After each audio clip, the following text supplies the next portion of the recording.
días, buenas tardes a todas, todos. Gracias por sumarse en este nuevo episodio de una comisión de estudios, en este caso de la comisión de fraude. Bueno, para los que son nuevos y hoy vienen por acá y nos visitan por primera vez en este espacio, queremos contarles que este es un espacio de las comisiones de estudio de la Asociación Argentina de Ética y Compliance. Y como nos gusta contar lo que hacemos, les quiero contar que la asociación tiene más de 15 años trabajando en Argentina. Somos una organización sin fines de lucro.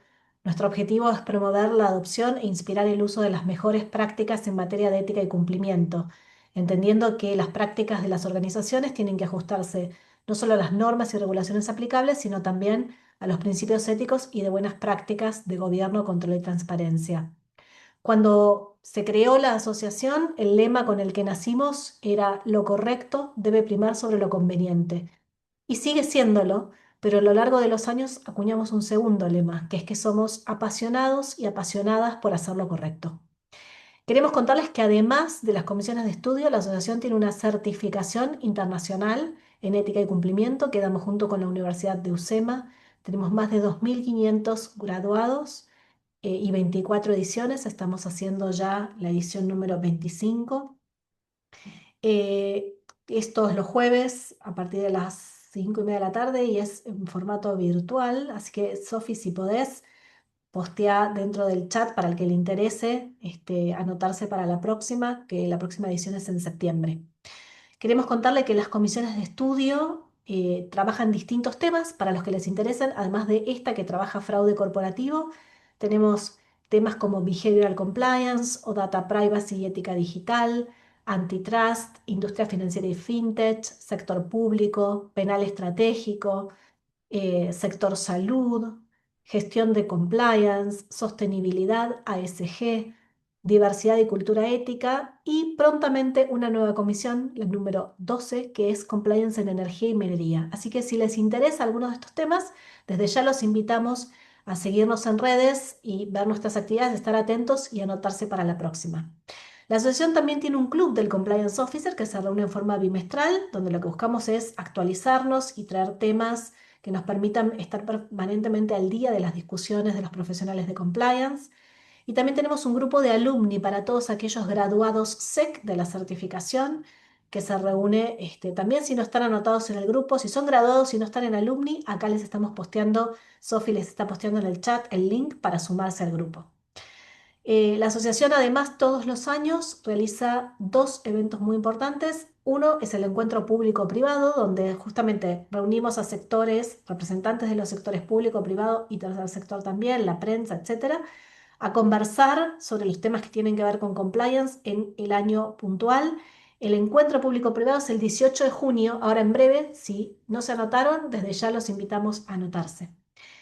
Y también tenemos un evento a fin de año que es el Congreso Internacional de Compliance, pero bueno, ese va a ser recién en octubre o noviembre de este año, más adelante les vamos a avisar. También tenemos una iniciativa que llamamos Supervalores, de la que estamos muy orgullosos y tiene que ver con que hace unos años nos pusimos a pensar que estaba buenísimo conversar temas de anticorrupción entre nosotros, pero si queremos que este tema continúe al futuro, tenemos que hablar, bueno, con las nuevas generaciones.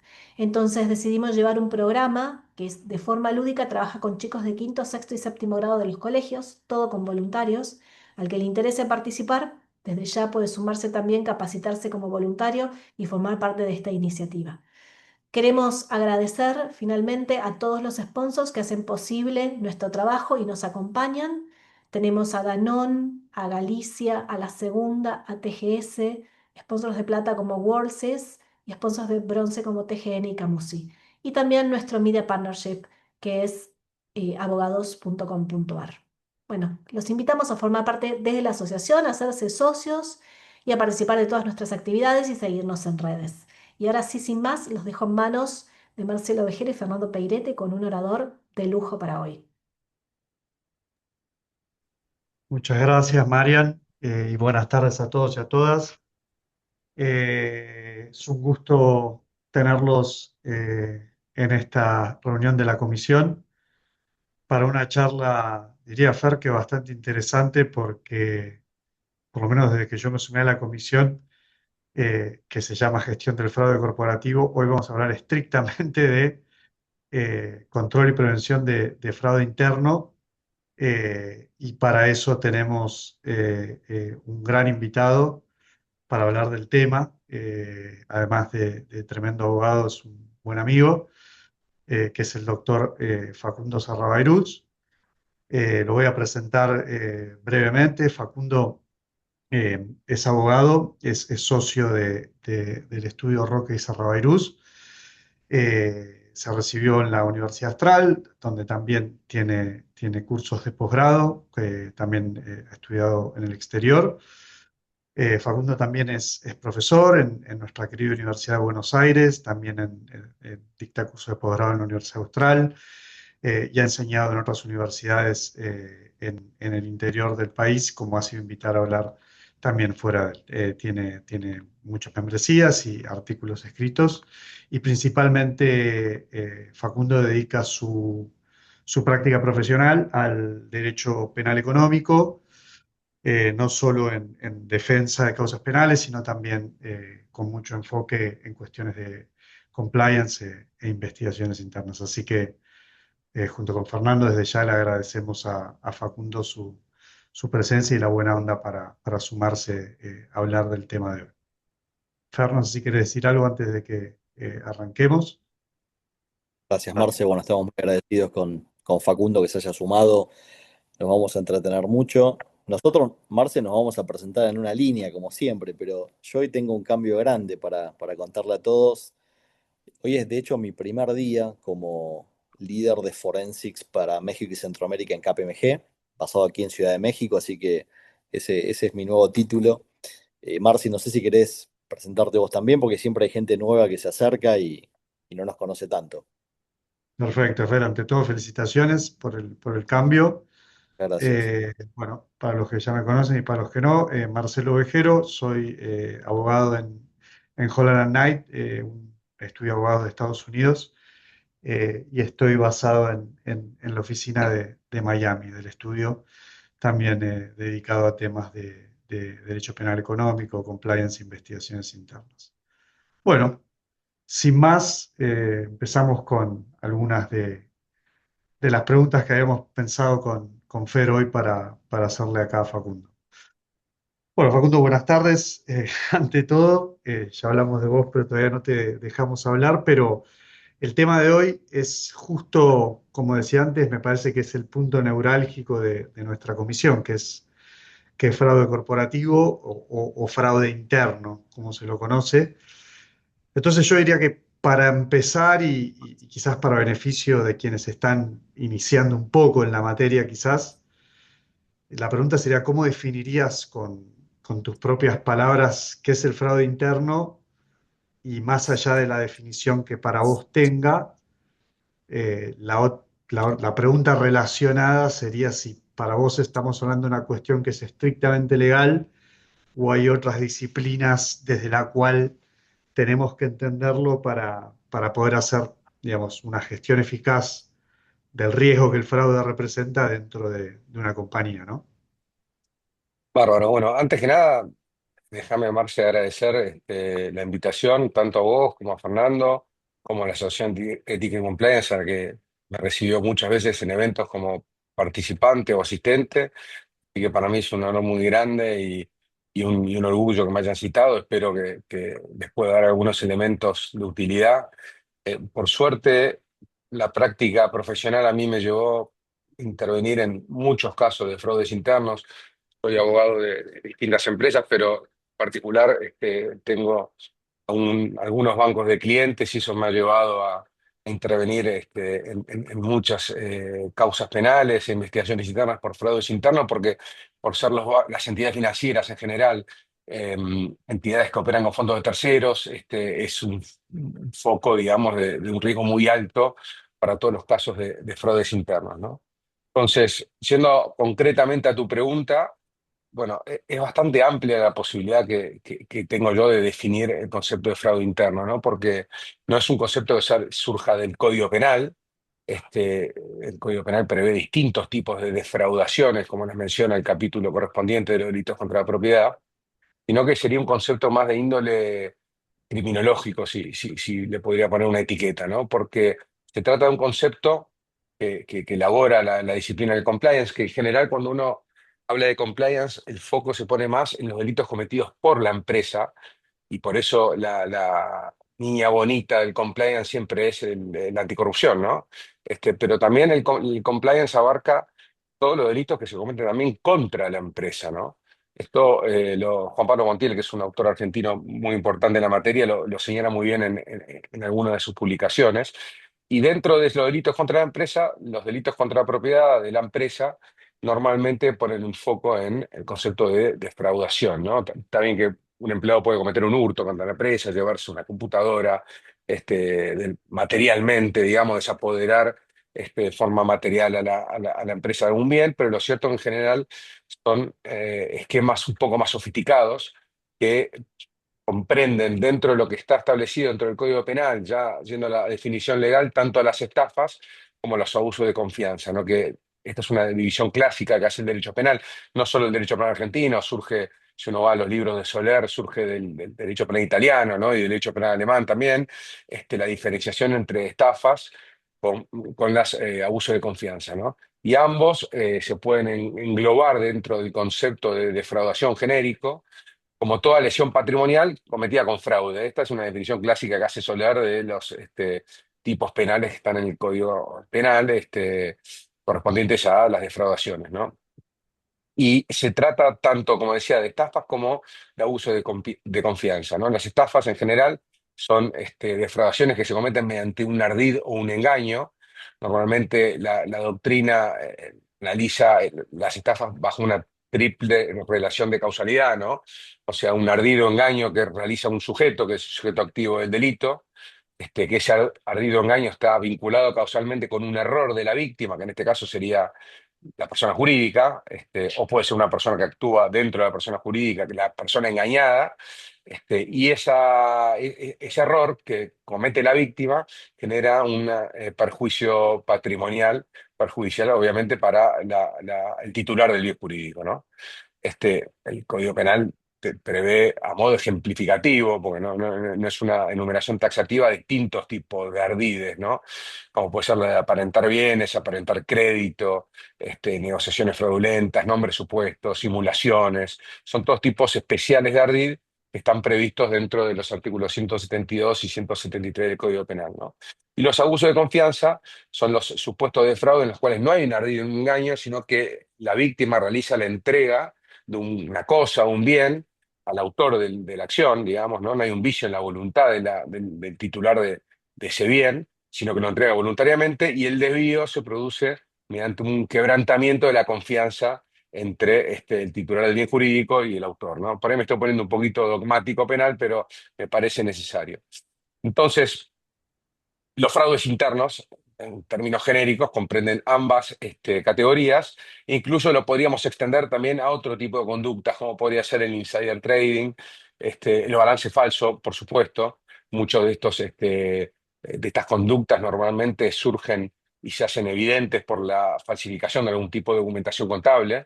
Y de hecho, y esto no quiero extenderme mucho porque vos sos experto de Marce, están las provisiones de la FCPA, de la adecuada preservación de los registros contables, ¿no? Y dentro de todas estas conductas podemos englobar la categoría de fraudes internos, ¿no? ¿Qué disciplinas tienen que tratar este fenómeno? Bueno, uno podría decir es una cuestión jurídica, bueno, está en el Código Penal, es un tema de derecho penal, sí y no es solamente un tema de derecho penal, porque también hay aristas contables que son muy importantes, bueno, Fernando lo puede dar fe mucho mejor que yo, que son muy relevantes no solamente para la detección y la investigación de los fraudes internos, sino para la comprensión de la fenomenología que se da en este tipo de conductas. Es una cuestión de forensics también, porque esto, obviamente, cuando se detecta una de estas conductas, normalmente hay una investigación forense que la precede y que nos brinda dentro de la empresa la información que nos sirve para tomar una decisión. Vamos a ver, hay un montón de decisiones que uno tiene que tomar cuando se da un fenómeno de estos. Vamos a ver cuáles son. También es una cuestión de auditoría, ¿no? Para los auditores es fundamental, principalmente en empresas grandes, que estén empapados con su práctica en la detección y control de los fraudes internos. Y en definitiva es una cuestión de compliance. Compliance es una disciplina que por definición es multidisciplinaria. Entonces, erramos si abordamos esta temática solamente de un punto de vista de una cuestión legal, si lo enfocamos solamente de un punto de vista contable, hay que verlo desde todos estos puntos de vista que yo mencionaba. No sé si... Excelente. No, súper, súper completo. Nos consta la complejidad y la necesidad de integrar conocimiento para tratar estos temas. Y yo te voy a llevar a una pregunta más bajada a nuestra región y haciendo una breve introducción. Para los que no están tan familiarizados, el ACFE, la Association of Certified Fraud Examiners, es la ONG, yo les diría, más grande y con mayor reputación en términos de estudios del fraude corporativo a nivel mundial. Y todos los años emiten un reporte, que es el Report to the Nations, con numerosas estadísticas sobre el impacto del fraude en las empresas. Sabemos hoy que el impacto del fraude en términos de dinero ronda los 7.000 millones de dólares a nivel mundial, en función de los estudios que el ACFE llevó adelante en el último año, que hay una pérdida mediana de 130.000 dólares por cada caso. Las duraciones suelen ser extensas, alrededor de 16 meses al momento de ser detectados, con lo cual tenemos defraudadores dentro de las empresas operando de forma consistente por mucho tiempo y generando impactos económicos relevantes. Según el ACFE, y lo voy a introducir de forma breve para que Facundo lo pueda explayar, hay una tipología que el ACFE denomina corrupción, que tienden a ser los casos liderados por la gerencia media, que en promedio, digamos que suelen generar bastantes complicaciones, porque sabemos que la gerencia media tiene capacidad de autorizar facturas, de introducir nuevos proveedores, de algún modo de confirmar la recepción de un servicio, de relacionarse con terceros para provocar impactos en las organizaciones. Y luego también que los grandes fraudes, los que son cometidos por la altísima dirección, los fraudes a los estados financieros, representan un 10% de los casos, que en cantidad son pocos, pero tienen pérdidas medianas mucho más grandes, de alrededor de 800.000 dólares por caso. ¿Cómo llevarías esto, Facundo, en tu experiencia? Si bien el ACFE hace estudios a nivel global, en tu experiencia en los casos de Argentina y Latinoamérica, ¿cómo ves vos la operación de estos casos, donde a nivel mundial vemos que la gran base de casos que ocurren son casos donde tenemos apropiación indebida de activos? Luego tenemos el siguiente nivel que yo mencionaba antes, los típicos casos de la gerencia media, y por último los casitos más pequeños en cantidad, pero muy, muy cuantiosos en cuanto a dinero de la alta dirección. ¿Vos pensás que en Latinoamérica esto se replica de esa forma o que tenemos algunas particularidades y diferencias que vale la pena resaltar? Bárbaro. Sí, las estadísticas de ACFE que las he estudiado en algún momento son muy interesantes. Lamentablemente en la región yo no conozco al menos estudios similares, pero por la práctica mía me animo a decir que hay algunas cosas que son muy similares y otras que son algo distintas, digamos, ¿no? Vamos con las similitudes, si querés, primero. Yo creo que desde el punto de vista criminológico, lo que las estadísticas o lo que demuestran las estadísticas de ACFE se repite, por lo menos con lo que yo he visto en la práctica forense local, digamos, ¿no? Por ejemplo, esto que vos mencionabas de que la menor cantidad de fraudes son los que provocan las mayores cantidades de pérdidas, digamos, ¿no? O sea, y que los fraudes provocados por los estratos inferiores en general son más usuales en cantidad, pero de una envergadura patrimonial mucho menor, digamos, ¿no? Sí veo una distinción en algunos aspectos puntuales. Primero, con la envergadura, o la cuantía de los prejuicios y las mecánicas son más complejas según lo que surge de los relevamientos en el extranjero que lo que yo he visto en la Argentina. Las pérdidas medianas en los casos de lo que vamos a ver seguramente más adelante, que se llama occupational fraud en Estados Unidos, son mucho más altas. es razonable, esto es una economía de bastante mayor tamaño que la Argentina, y sí noto diferencias muy sustanciales en cuanto a lo que es la normativa, ¿no? Argentina.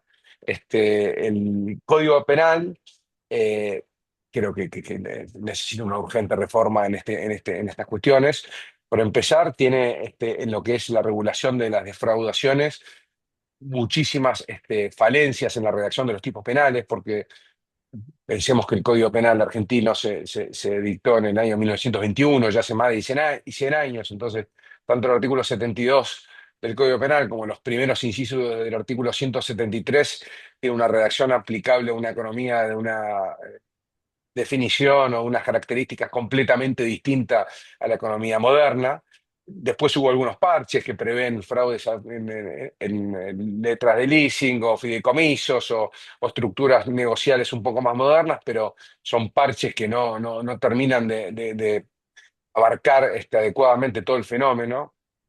Y hay una mucho más urgente necesidad de reforma en lo que hace a los delitos informáticos, que tienen una ley que es del año 2008, si no me equivoco, la ley de delitos informáticos. Imagínense que cuando se dictó esta ley, todavía la gente iba a alquilar DVDs a Blockbuster, digamos, ¿no? Creo que el white paper de Bitcoin se publicó en el 2008, todavía no existía ni la infraestructura digital de las criptomonedas, ni había transferencias inmediatas, ni Face ID, ni inteligencia artificial, ni reconocimiento facial de datos biométricos y todas cuestiones que hoy en día cuando uno analiza, y en particular en el ámbito de entidades financieras, que todos los días vemos casos de fraude que involucran este tipo de fenómenos, no existían, ¿no? Entonces, yo lo que veo es que desde el punto de vista criminológico hay muchas similitudes, hay una gran diferencia en el tamaño de los fraudes y la escala de los fraudes, y sí hay una urgente desactualización normativa que hace que sea muy difícil abordar estos fenómenos cuando surge uno de estos casos, ¿no? Porque uno asesora al cliente y le dice, bueno, está bien, el fraude es un fraude de varios millones de dólares, pero el Código Penal prevé para este tipo de fraudes una pena mínima inferior a los 3 años, entonces el imputado puede pedir una probation y ofreciendo una reparación en la medida de sus posibilidades, que generalmente sus posibilidades son muy escasas, sale de la causa penal con un sobrecimiento sin un antecedente, ¿no? Entonces uno le explica esto a una multinacional que sufrió un fraude por 2 o 3 millones de dólares y lo miran como si uno estuviera hablando desde el medioevo, digamos, ¿no? Entonces, yo creo que ahí sí noto unas diferencias enormes, y esas diferencias no son puramente teóricas o legislativas, sino que la forma en la que está legislado esto hace que uno aborde la temática de una manera muy particular, ¿no? Porque si uno sabe que una denuncia va a terminar en una suspensión del juicio a prueba en la que yo no voy la empresa no va a poder recuperar la pérdida acreditada por el hecho, y bueno, ahí tenemos un incentivo claramente para no denunciar, ¿no? Después vamos a ver seguramente el tema de si conviene o no conviene denunciar y si está obligada o no está obligada la empresa a denunciar un caso de fraude interno, pero lo cierto es que desde el punto de vista jurídico-legal hay un claro desincentivo a llevar esto a conocimiento de las autoridades. Estadística que, por ejemplo, en las estadísticas del ACFE lo abordan de otra manera. O sea, si uno ve el principal motivo, según las estadísticas de ACFE, por el cual las empresas no llevan a la justicia sus casos de fraudes internos, no es por una cuestión jurídico-legal, es por una cuestión reputacional, porque las empresas muchas veces no quieren llevar a conocimiento de las autoridades una vulnerabilidad propia y afectar su reputación con clientes, proveedores y terceras y stakeholders, digamos, ¿no? Bueno, acá el primer claro desincentivo para hacerlo es una cuestión normativa, ¿no? Que es algo que es bastante elemental que habría que resolver. Excelente, Facundo. Marce, no sé si querés seguir vos. Sí, claro, sí. ¿Cómo cuesta que se reforme el Código Penal, ¿no? Yendo a lo que decía Facundo, la verdad que es bastante vetusto en comparación a lo que los abogados, por lo menos que trabajamos con cuestiones de fraude, vemos en el día a día y las distintas herramientas que tenés para agarrarte para prevenirlo y en su caso, una vez cometido, detectarlo y perseguirlo, ¿no? O hacer que las autoridades lo persigan. Y quizás en contraste con eso, Facundo, hay tuve que desempolvar algunos conceptos de lo que decías vos, más que del derecho penal, de la criminología, cuando se refiere a fraude interno. Y hay uno que siempre me pareció interesante y me gustaría que vos quizás lo puedas explicar para beneficio de los que no conocen tanto en la materia, que es el llamado triángulo del fraude, ¿no? ¿Qué es y cómo opera en cada uno de sus vértices? Y a eso, junto con esa, te agrego otra pregunta que tiene que ver con lo que en el mundo del compliance todos conocemos como red flags o señales de alerta, que volviendo a estadísticas que publica la ACFE, que antes citaba Fernando, los defraudadores en general exhiben al menos una señal de alerta o red flag, como sea vivir por encima de sus medios, dificultades financieras, o una relación especial, digámosle, o muy estrecha con proveedores o clientes. Entonces, para resumir un poco los dos temas que toqué, no sé, para una empresa en Argentina que quiere fortalecer su programa de compliance, digamos, ¿qué es esto del triángulo del fraude y cómo pueden trabajar sobre cada uno de sus vértices? Y ya desde un punto de vista práctico y yendo a estos red flags de los defraudadores, cómo una empresa los puede abordar, sobre todo teniendo algo que a mí se me da bastante en la práctica con empresas en Latinoamérica, que es sin vulnerar derechos de privacidad u otros derechos laborales de los empleados, ¿no? Perfecto. Bueno, básicamente el triángulo del fraude lo que estudia es un modelo desde el punto de vista criminológico para estudiar el fenómeno del fraude, ¿no? Que básicamente son tres patas, por eso es triángulo, que habla de la motivación, la oportunidad y la racionalización. Ahora vamos a ir un poquito a cada uno de estos elementos porque no se puede de forma igualmente idónea desde el punto de vista del compliance trabajar sobre los tres, digamos, ¿no?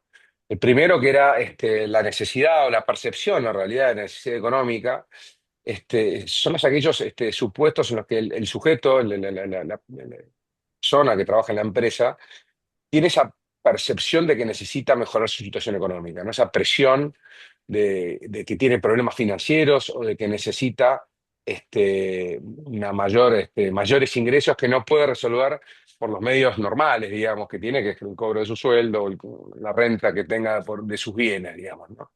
Y este problema, que de los tres aspectos es el que menos puede incidir la empresa con digamos, las normas de compliance y las conductas que trata de incentivar, pueden venir por cuestiones personales, por ejemplo, que una persona tenga adicción al juego y haya incurrido en deudas personales, o su hijo haya incurrido en deudas personales que no puede abonar, o temas profesionales, que su negocio esté en peligro, que su trabajo esté en peligro porque lo están por despedir, porque tiene un bajo rendimiento, porque sabe que si le viene una situación negativa a nivel laboral. Entonces, esta pata del triángulo de fraude lo que hace es generar la percepción de que tiene una necesidad económica el sujeto y que la tiene que resolver por otros medios distintos a la del cobro de su salario, ¿no? Ejemplos de este tipo de situaciones son, como decía, la imposibilidad de pagar las facturas o los gastos regulares, la adicción a drogas o al juego de parte del sujeto o de algún familiar, la necesidad de alcanzar una determinada ganancias para mantener a los inversores de su propia compañía, por ejemplo, la necesidad de alcanzar objetivos de productividad. Esto se da muchísimo en las empresas y en los bancos muchas veces esto sucede. Los empleados tienen objetivos de productividad que tienen que generar una determinada cantidad de negocios. Bueno, muchas veces ese objetivo de productividad lo que lleva es a que el empleado cometa un fraude en perjuicio de la compañía o en perjuicio de clientes, o simplemente el deseo de tener un estándar de vida superior. Ahora todos en Instagram vemos como toda la gente flaca, linda, alta, con autos caros y que veranea en el Caribe. Bueno, yo veo eso en Instagram y me dan ganas de ser igual y bueno, aprovecho alguna vulnerabilidad como para tener algún tipo de ingreso adicional para darme esos lujos, ¿no? Esta pata del triángulo de fraude es una pata en la que no la compañía culturalmente no puede incidir, pero sí sirve a los efectos de la detección de los fraudes, ¿no? Porque muchas veces estas situaciones de la vida diaria generan estas red flags que mencionabas, Marce, que evidencian que el sujeto está en una situación particular, digamos, que por lo menos amerita observarlo un poco más de cerca, ¿no? La segunda pata del triángulo de fraude es la oportunidad, ¿no? O la oportunidad percibida, que básicamente son los aspectos de la dinámica diaria de la ocupación del sujeto, de su trabajo, que generan la oportunidad para cometer algún tipo de fraude, ¿no? La oportunidad es el ladrón, se dice. Bueno, es la vulnerabilidad que el sujeto detecta desde su rol dentro de la empresa que permite cometer un fraude en perjuicio de la compañía o abusar de la posición de confianza que este sujeto tiene dentro de la compañía, ¿no? Esta es la variable en la que más se puede influir, ¿no? Porque tanto los mecanismos de control ex ante como los mecanismos de control ex post, le hace auditorías, investigaciones internas y demás, es lo que hace que, desde el punto de vista del rol del empleado, la oportunidad percibida sea más baja, ¿no? Si yo establezco controles por oposición, si establezco auditorías periódicas, si establezco background checks determinados, bueno, todo eso va a generar que la oportunidad percibida para el empleado de cometer un fraude sea menor y, bueno, va a generar una baja en la incidencia sustancial de la ocurrencia de los fraudes internos, ¿no? Y la tercera pata del triángulo del fraude es la racionalización, ¿no?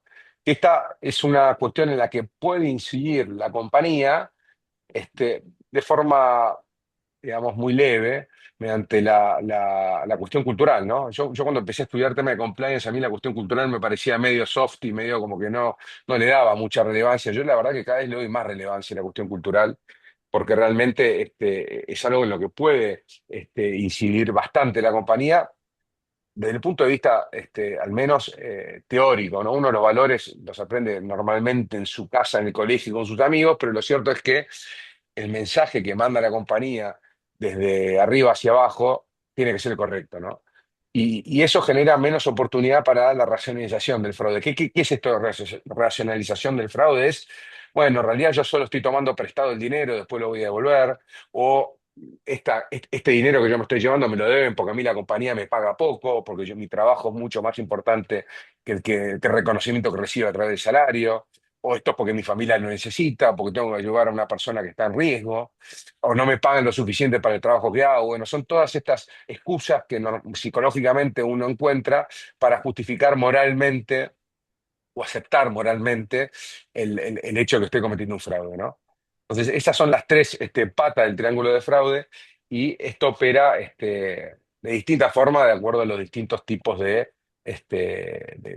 fraudes posibles, ¿no? Vos mencionabas en cierta forma el concepto de fraude en Estados Unidos. Bueno, el fraude interno criminológicamente en Estados Unidos se lo conoce, vos lo sabes mejor que yo, Marce, como occupational fraud, o sea, fraude ocupacional, o sea, es el fraude que un sujeto, mediante el ejercicio de su ocupación en la compañía o su rol en la compañía, comete en perjuicio de esta, y la doctrina, si se quiere, norteamericana, los divide en lo que es apropiación de activos, fraudes desde el punto de vista contables y anticorrupción, ¿no?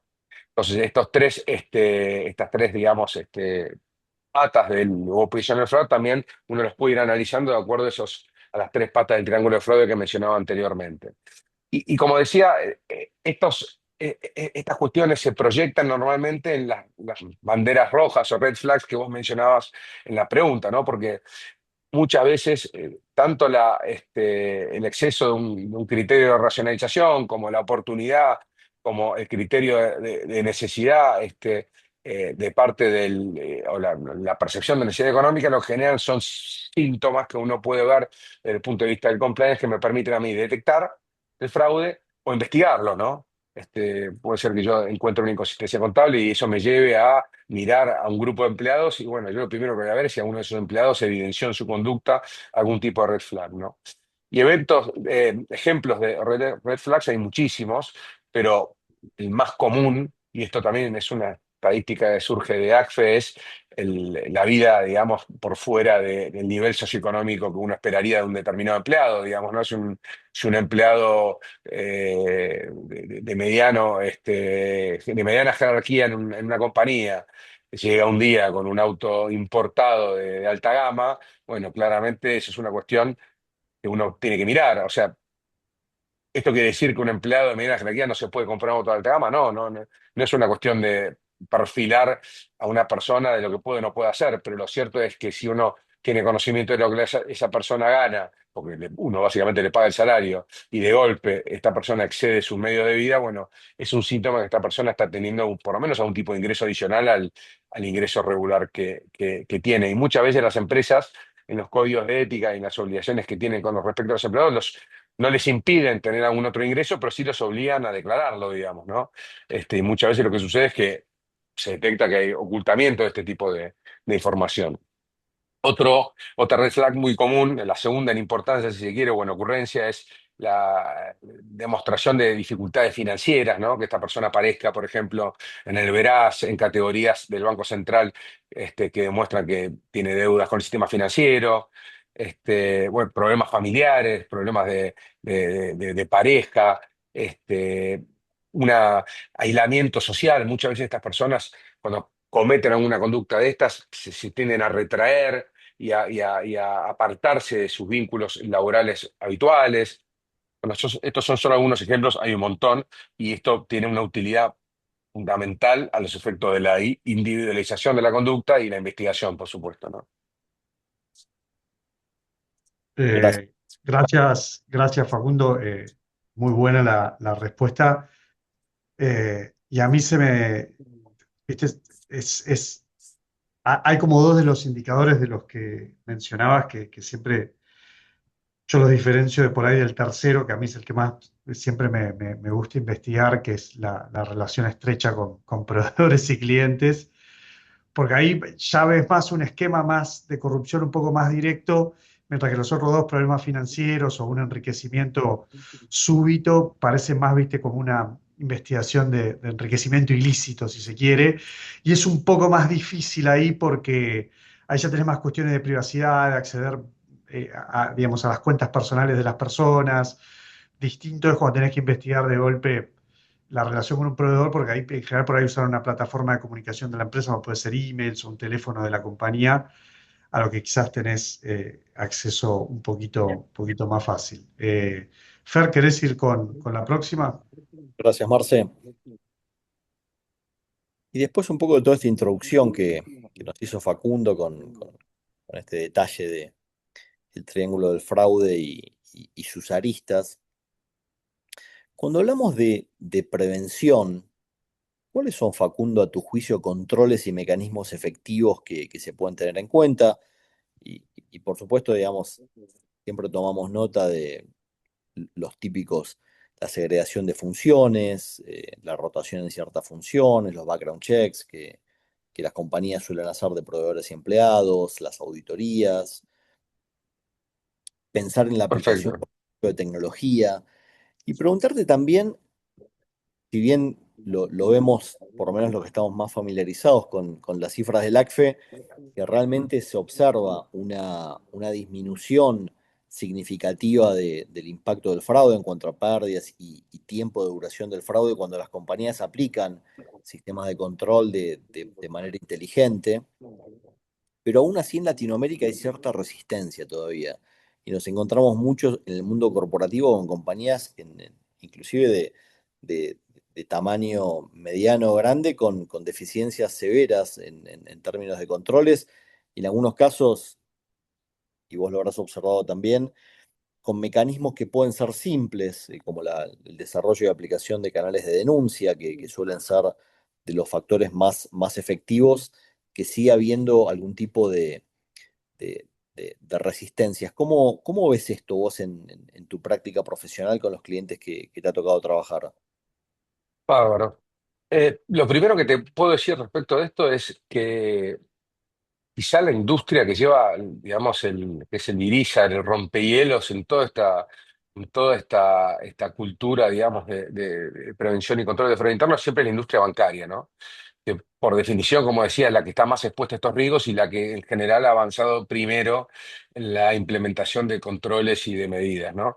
Y un elemento bastante básico de la industria bancaria es que el riesgo cero no existe, ¿no? Y es una cuestión que hay que tener muy en cuenta, ¿no? Porque uno lo que tiene que hacer cuando aborda estos fenómenos es tratar de mitigar el riesgo, porque eliminarlo es imposible, ¿no? Y esto surgió ya hace muchísimos años con la primera publicación del Comité de Supervisión Bancaria de Basilea, ¿no? Basilea I, que hablaba de los principios para la gestión del riesgo operacional. Bueno, lo primero que dice esa numeración de principios es riesgo es esencial e inherente a todas las actividades, pero en particular a determinadas actividades en las que se manejan fondos de terceros, ¿no? Como puede ser la gestión bancaria, ¿no? Y básicamente estos principios se establecieron en su momento para la gestión de riesgo operacional en materia de entidades financieras, pero que esto se puede extrapolar a otras entidades, son digamos, una enumeración de principios que hacen que este riesgo se mitigue, ¿no? Y primero, y esto de vuelta es importante, y es algo que al principio hace unos años no le daba tanta importancia, pero que le doy más importancia, que es que el Consejo de Administración o la Junta Directiva o el directorio tiene que tomar la iniciativa para establecer una cultura de gestión de riesgo fuerte, ¿no? Esa es una decisión desde el punto de vista orgánico de la sociedad que tiene que tomar desde el vértice, ¿no? Esto del tone from the top no es algo que sea solamente palabras lindas, sino que en materia de control de riesgos es algo que tiene que bajar el directorio o la gerencia general desde la cúspide, ¿no? Luego de eso, tiene que haber un adecuado entendimiento de cuáles son los riesgos que tiene la compañía, ¿no? Para eso existen las matrices de riesgos, los análisis de riesgos, hay gente especialista en riesgos. Los bancos tienen sectores de riesgo, ¿no? Que analizan de forma muy idónea este tipo de situaciones y cuál es el apetito de riesgo, que este es un concepto que, por ejemplo, en el ámbito de la actividad bancaria está introducido en la normativa de la UIF sobre control y prevención de lavado, ¿no? O sea, quiere decir que uno puede tener cierto apetito de riesgo y asumir ciertos riesgos y no controlar algunas cuestiones, asumiendo que se puede producir un caso de fraude o un caso de cualquier otro delito. Y después sí implementar políticas, procesos y sistemas, ¿no? Primero políticas para que haya un manual, digamos, no hablo de un código de ética, que es algo más general, sino que los procesos estén descritos en políticas concretas que me permitan a mí, llegado el caso, decir, bueno, esta persona actuó incorrectamente, ¿no? Me está pasando ahora en un caso de un cliente que se cometió un fraude interno en la compañía, vinculado a unas operaciones de clientes de la compañía, los cuales sustrajeron de una cuenta fondos. Y cuando pedí la política, me dijeron, no, bueno, pero esta política está desactualizada. Bueno, eso ya es una primera vulnerabilidad, ¿no? Las políticas tienen que estar previstas adecuadamente, tienen que decir lo justo, ni más ni menos, y tienen que tratar de tener cierta actualización para que yo pueda, al momento de detectar el fraude y hacer un análisis de auditoría o forense, poder contrastar la conducta realizada con la conducta esperada, ¿no?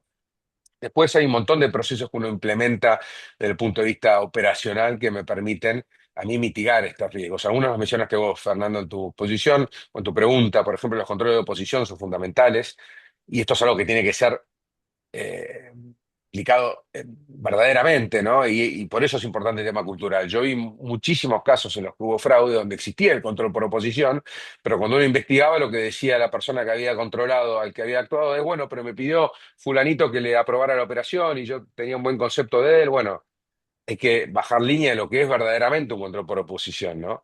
Justamente lo que hace el control por oposición es evitar los lazos de confianza o mitigar los lazos de confianza, ¿no? Yo no tengo que confiar en que la persona que actuó bien, porque justamente me están pagando a mí para controlar la actuación de esa persona, ¿no? Entonces, tiene que haber un control por oposición real, no un control por oposición teórico, donde el firmante y el autorizante de una misma operación se comunican entre ellos para, che, aprobame esta operación, que eso pasa mucho en las entidades financieras, ¿no? Y eso es algo sobre lo que culturalmente se puede abordar muchísimo. Después, obviamente, la disociación de funciones, ¿no? O sea, que el que prepara los pagos no sea el mismo que después los autoriza.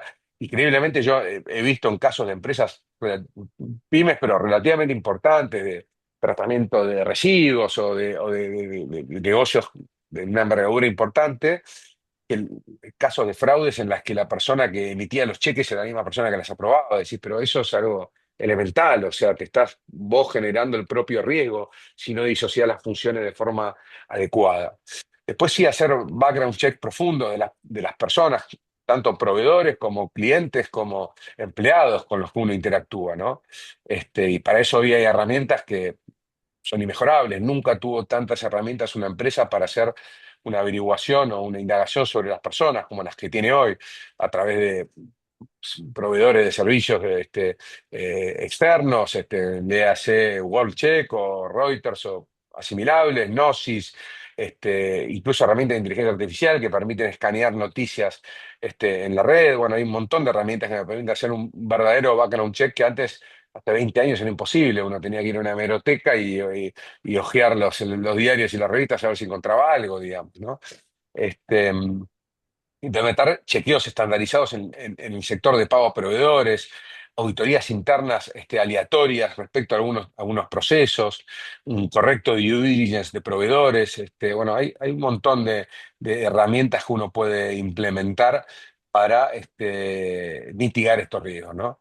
Si tenemos que hacer los cuatro pilares, digamos, del cual se desprenden todos estos controles, de vuelta, me voy a ir a la regulación bancaria. Unos parámetros que establece la FIBA que son muy útiles, ¿no? Que uno es un sistema adecuado de control interno que tiene que estar estandarizado y que tiene que estar impactado en un proceso, la existencia de auditorías independientes, la capacitación del personal y la existencia de un oficial de cumplimiento, una persona responsable de los procesos de control, porque no es lo mismo el que está en el negocio, que siempre el incentivo va a ser el de generar más renta o el de generar más negocios, y en esa actitud proactiva de generar negocios se dan estas oportunidades que mencionaba como uno de los elementos fundamentales del triángulo de fraude, sino alguien que su rol sea controlar, digamos, ¿no?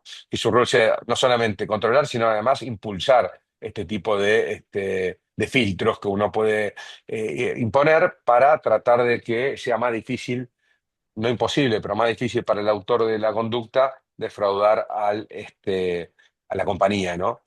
¿Y por qué hay una brecha en la adopción en general en la Argentina? Yo creo que hay distintas cuestiones.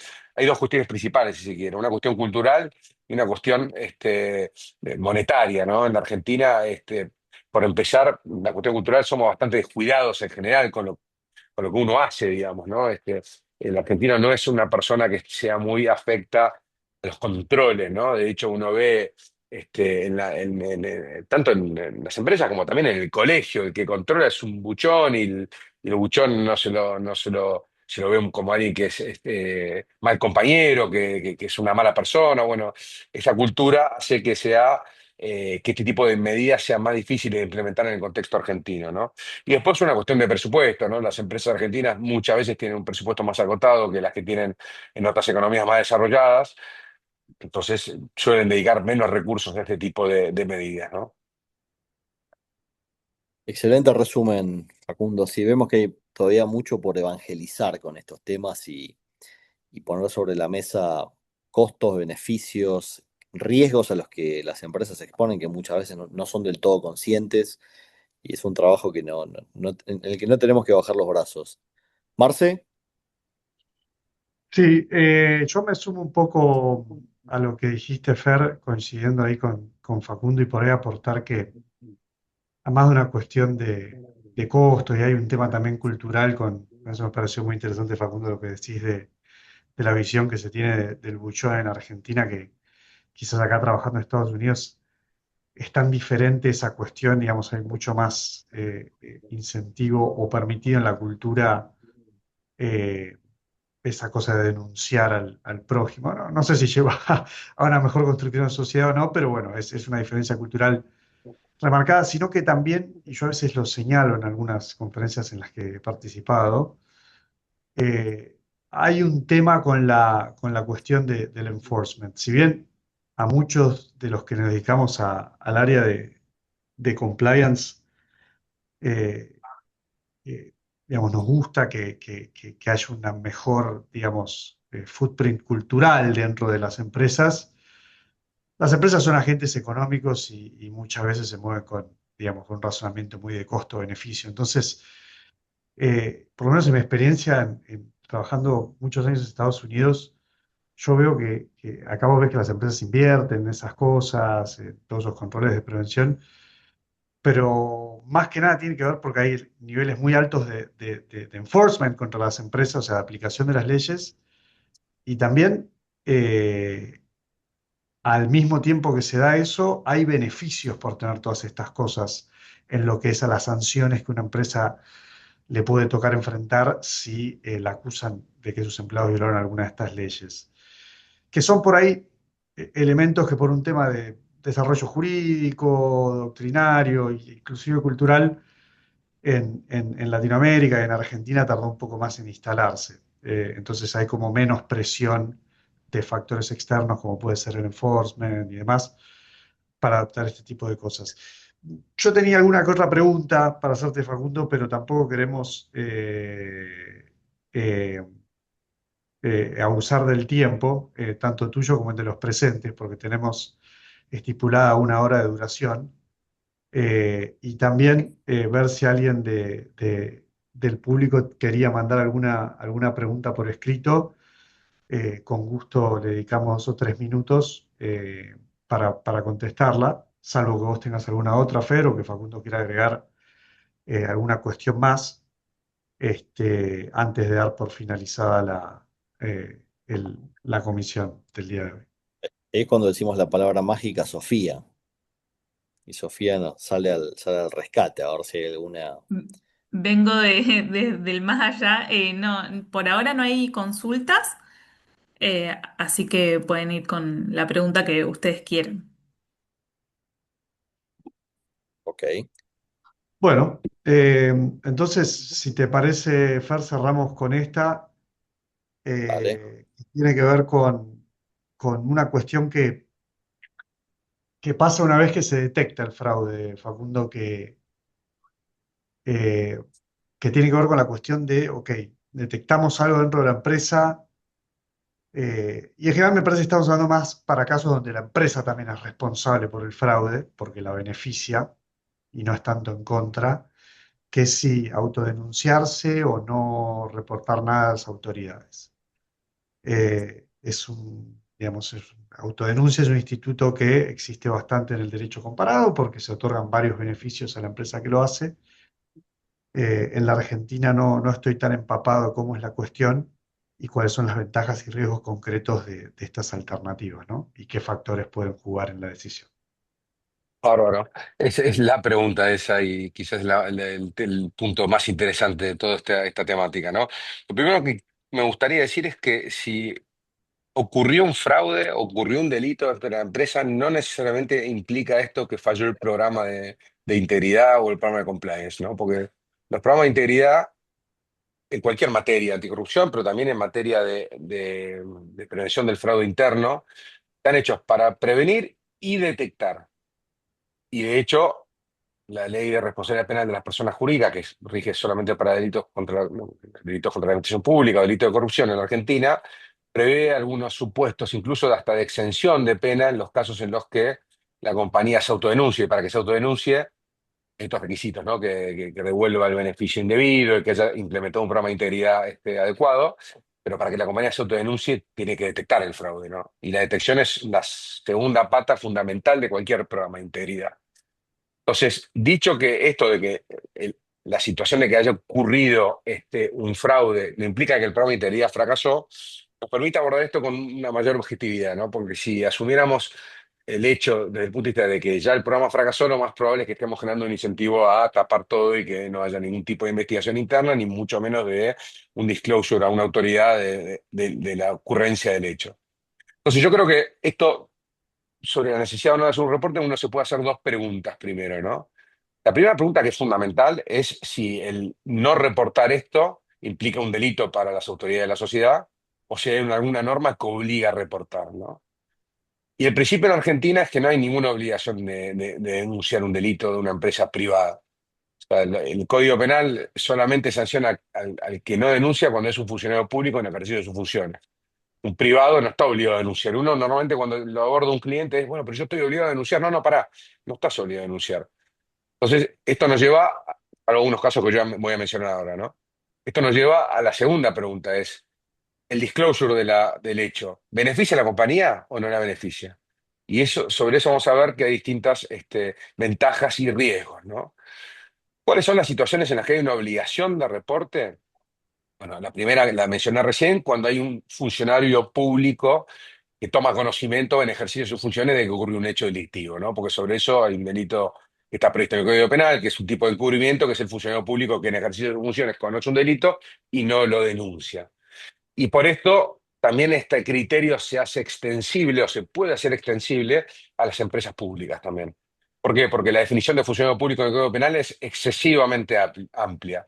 Funcionario público no es solamente el empleado público, sino, según el Código Penal, es aquel que de forma, dice, permanente o accidental, dice, ejerce funciones públicas. Es medio tautológica la definición, pero lo cierto es que se ha considerado funcionario público un escribano público, por ejemplo, porque ejerce una autoridad pública. O ni que hablar a los directivos de empresas del Estado. De hecho, hay una opinión de la Oficina Anticorrupción que analiza esto puntualmente en los casos de directores que están puestos por el Estado en una empresa privada, ¿no? Casos YPF también, ¿no? Aerolíneas, empresas que son del capital mayoritariamente estatal. Puede considerarse que los directivos que son designados por el Estado son funcionarios públicos. Bueno, yo creería que hay un halo de posibilidad de que se los pueda considerar funcionarios, ¿no?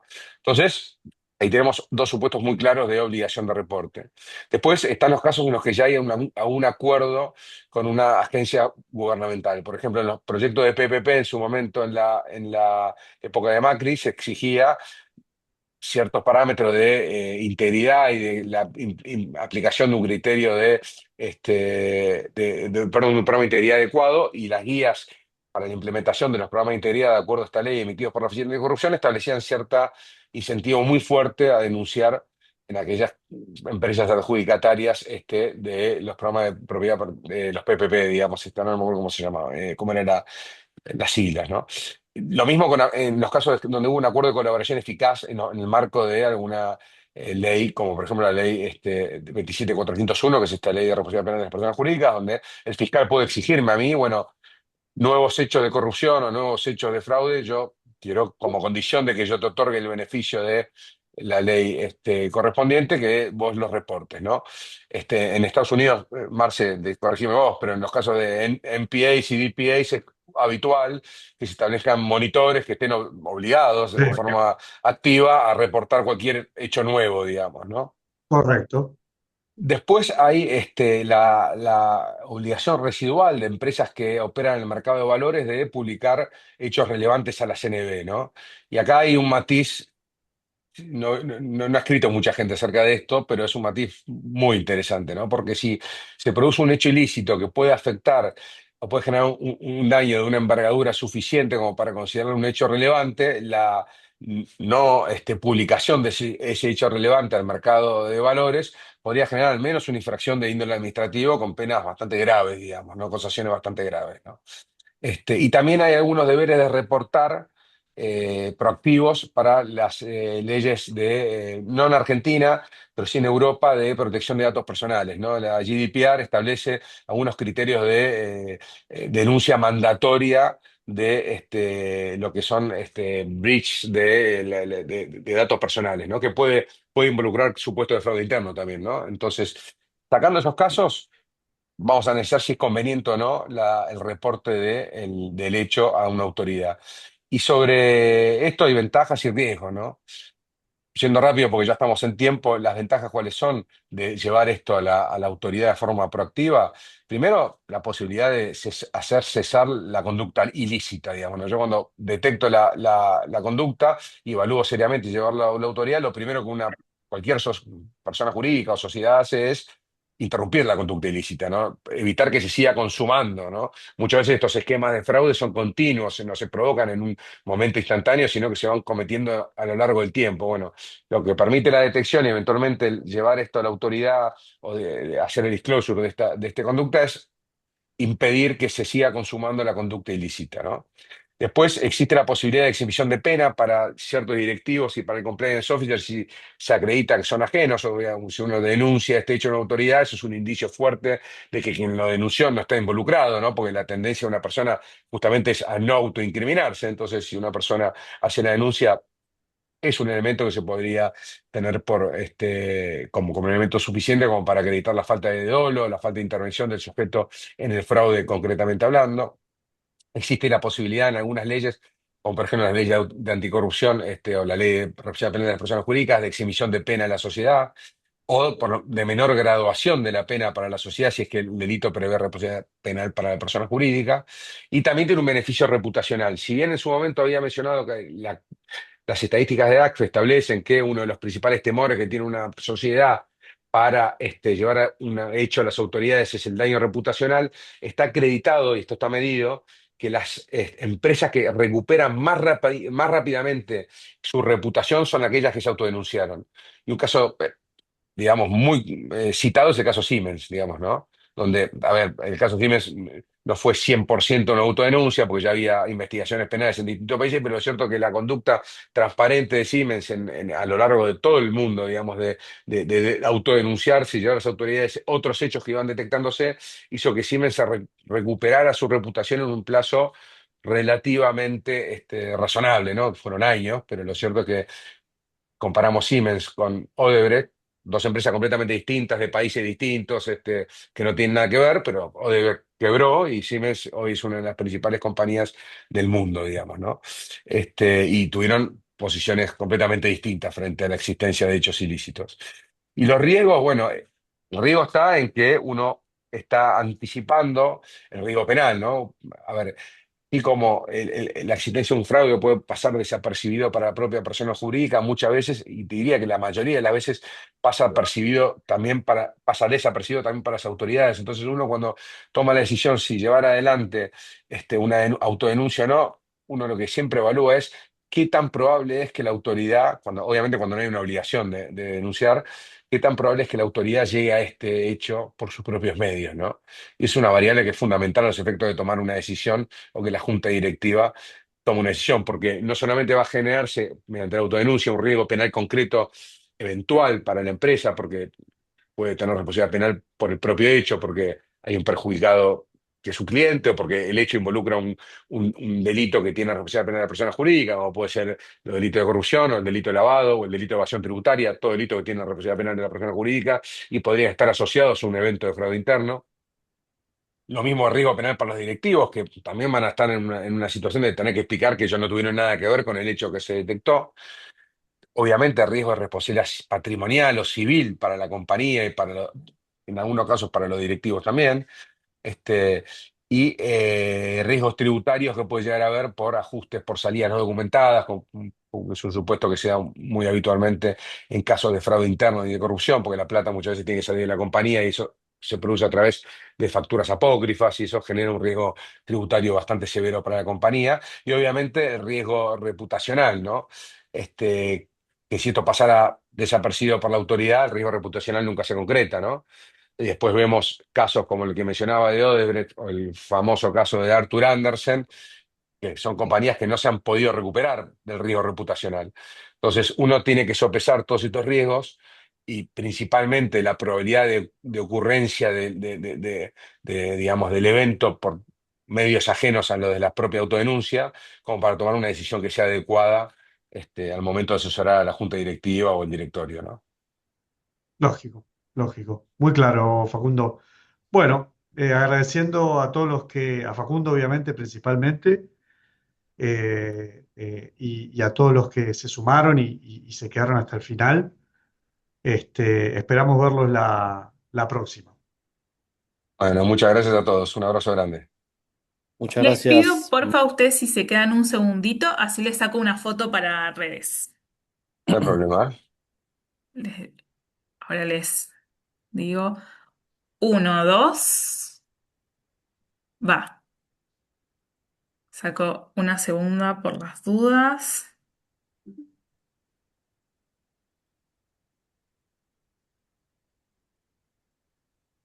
Uno, dos, va. Perfecto, muchas gracias. Vi la que Gracias. aparezca, la que aparezca más flaco yo. Bueno, muchas Abra- gracias, a todos. A todos. Abrazo, Fer, abrazo, Marce. Nos Chao. vemos. Un abrazo, Facu, muchas gracias. Después hablamos. Chao, nos vemos. Dale, gracias.